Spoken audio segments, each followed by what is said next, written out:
All right, so your drum is now dry. We're gonna check it for the sound. And I'm gonna make sure that my sound is properly on. And you'll notice that this drum from here, there's a dip if you watch my hand. Kind of goes a little bit of an indent here. And there's a little bit of an indent here as well. And it's not affecting the sound. It is a cold, rainy day today. And so the sound is affected by the environment. I'm going to, because this has got a decent sound that I'm liking to it, I'm gonna really go loose with my handle making. First, I'll demonstrate how to go and do a medicine wheel, sort of back with that crisscross. So I'm gonna go one under here. I'm gonna go under again, and I'm gonna pull this through. You'll see the tail, I can pull it all the way through.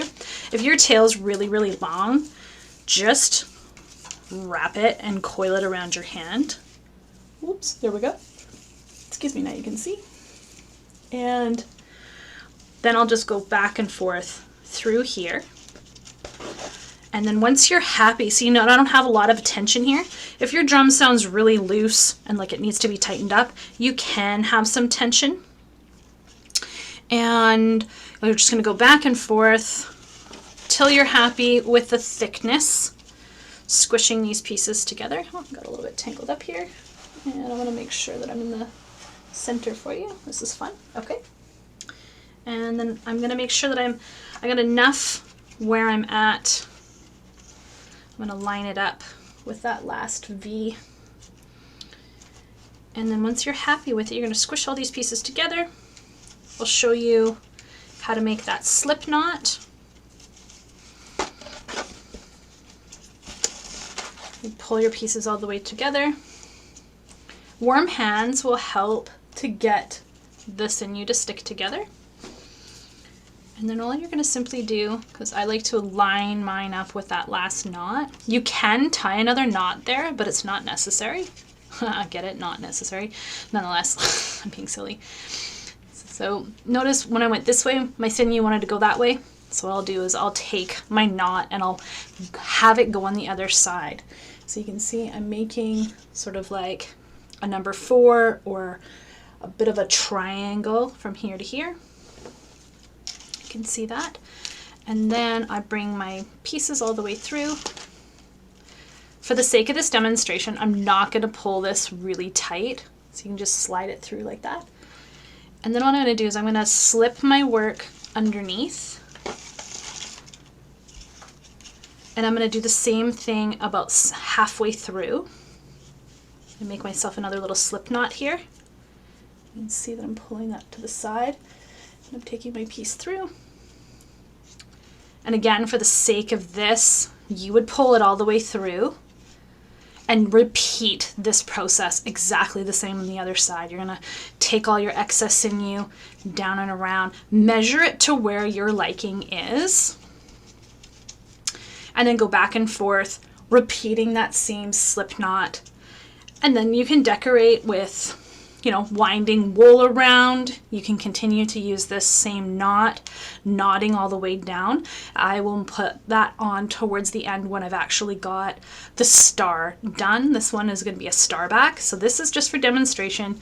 You're going to go back and forth, under or over, it doesn't really matter. Make a slip knot here, anchor it in, make another slip knot on this side if you like. It'll keep these pieces together. And then again, going back and forth to make your crisscross on the back. So I will show you the star and then I will put these slip knots in for real. So you might want to continue to watch. Depending on what design you want on the back, this is just an option. If you have more questions, feel free to reach out. You can send me an email, or you can text me and we can walk through a different design, or I can also make another video and answer more questions. So I'll be right back. And okay, so in the last section I was showing you how to put together the medicine wheel one.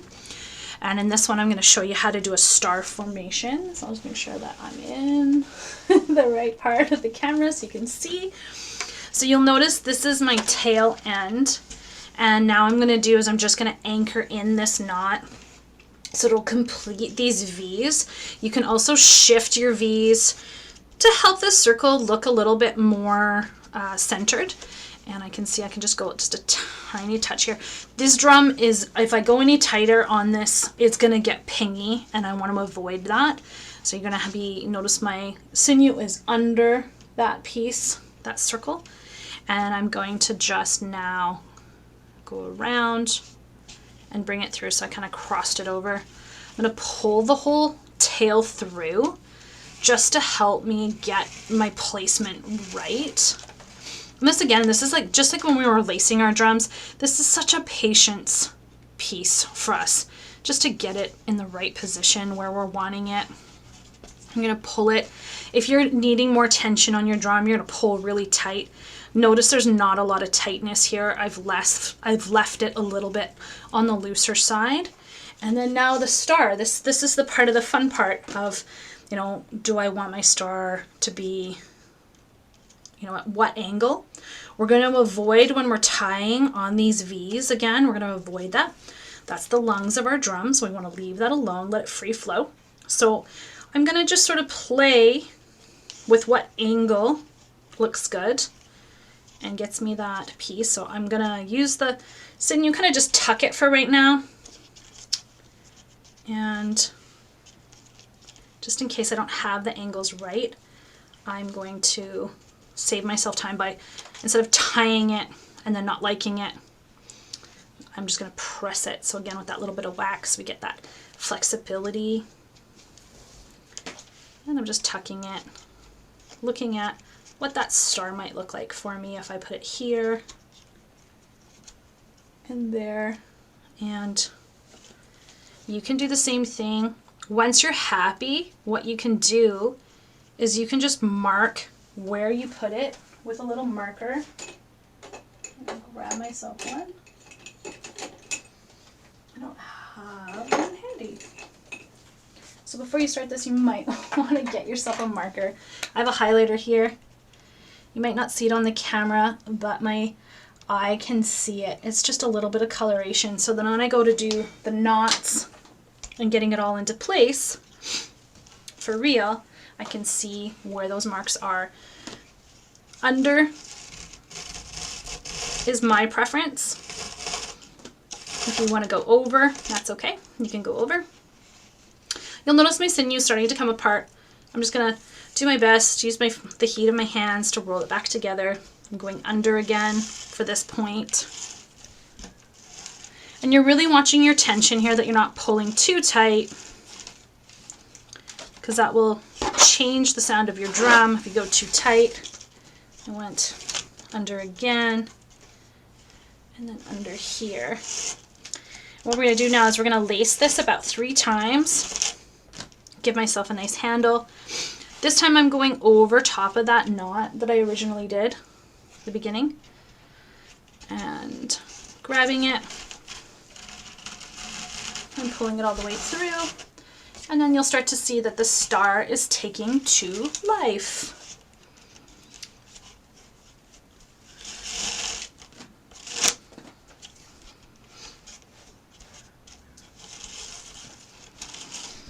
So designing the back of our drum is really personalized to us. We can create, there's no have-tos other than just really watching that tension, that we're not going to alter the sound of the drum by making this handle piece too tight, or in the case of course correction that we're needing to tighten it, that we can just be tightening in it and listening to it. You might want to spray a little bit of water on the surface if that's the case, if you're going to go a little bit tighter,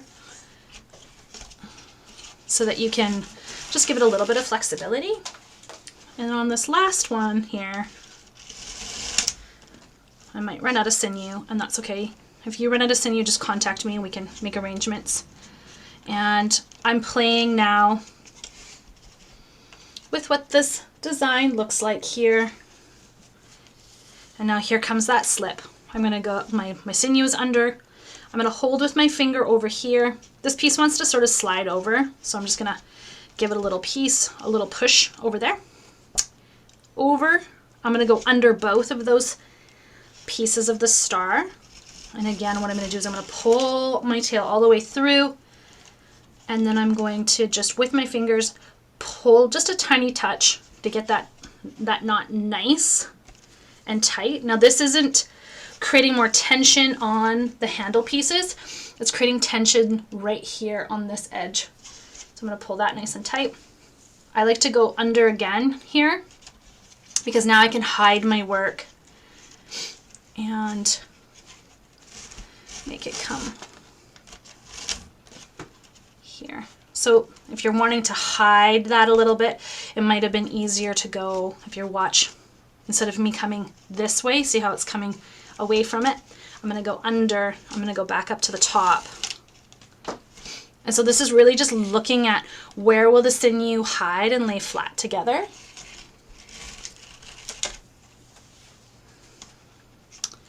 And then this time I'll tie my knot this way so I can go and tie and secure the strands together there. This is getting exciting because you can start to see that the handle's taking life, which gets you a little bit more into being able to hold the drum comfortably for your hand. And then you can start drumming, which is kind of exciting. So I'm going to go around the rest of these areas, just hiding that sinew, making the knot. So I'll want to secure over to this one next. So I'm going to bring the sinew right in the center. And I'm going to go over to this edge. Pull the sinew through again. Pulling it nice and tight. Bringing these pieces together. I'm going to hide it underneath. And then I'm going to come over to this one. So it's always nice to sort of turn your work where it's in front of you. And then this corner is the last one here that I need to secure. So I'm going to come around and visually you just need to sort of look to see what direction you need to tie your knots to hide your work. So again, it's just inviting the creativity in and seeing what you can create. You'll notice I turned the drum a little bit just so I can torque that knot on here. And then I'm going to hide it underneath. And I'm going to turn this so that it's in front of me, so then I can see this. So it's always, again, about that self-responsibility. How is it most comfortable for me to work on the drum? And then pulling. You can see some of my strands came apart. If that's happening for you, you can choose to split it if you're wanting something a little bit thinner. And then this is the last one. So I'm going to go over and then under, and then pulling it together. So it's really cool when you put in that last one, how it starts to pull these pieces together. Now this is where you get to play on your own. I have only this much left. So what I'm going to decide to do is demonstrate, in case you're like, oh, okay, I'm done. I don't want to do anything more with these tails.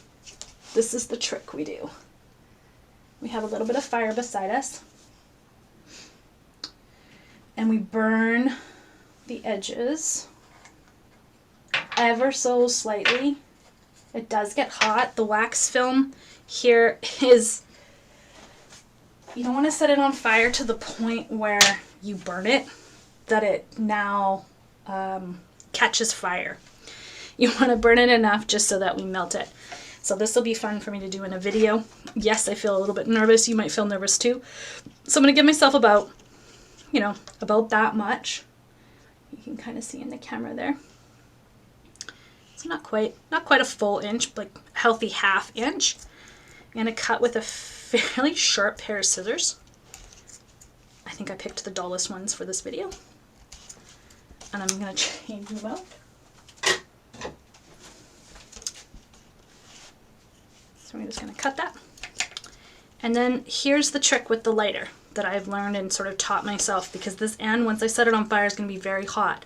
So I'm going to light it, and then you'll see me use the edge of the lighter to tuck it underneath here so we're not going to see it. All right, here we go. Love how we can do this live. All right, so I'm going to just notice I'm not setting it on fire. I'm just making it hot. Just making it hot enough that it starts to melt. And you might want to have a window open. It kind of makes a bit of a smell. Now it's warm enough. I'm going to use the lighter. And because it is cold in my room right now, it doesn't want to stick as much as it normally would. So I'm going to just do that again, make it a little bit hot again. Using the edge of the lighter, I'm going to just help to seal it on and then hide it. I wouldn't recommend doing this when it's on a colder day because it's not wanting to stick. Normally it sticks on there with no problem.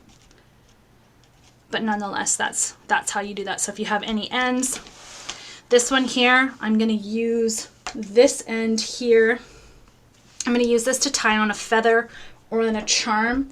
And again, as long as you have some space from your drum, and it's not going to interfere with how you're drumming, you can decorate as you like. And that's it.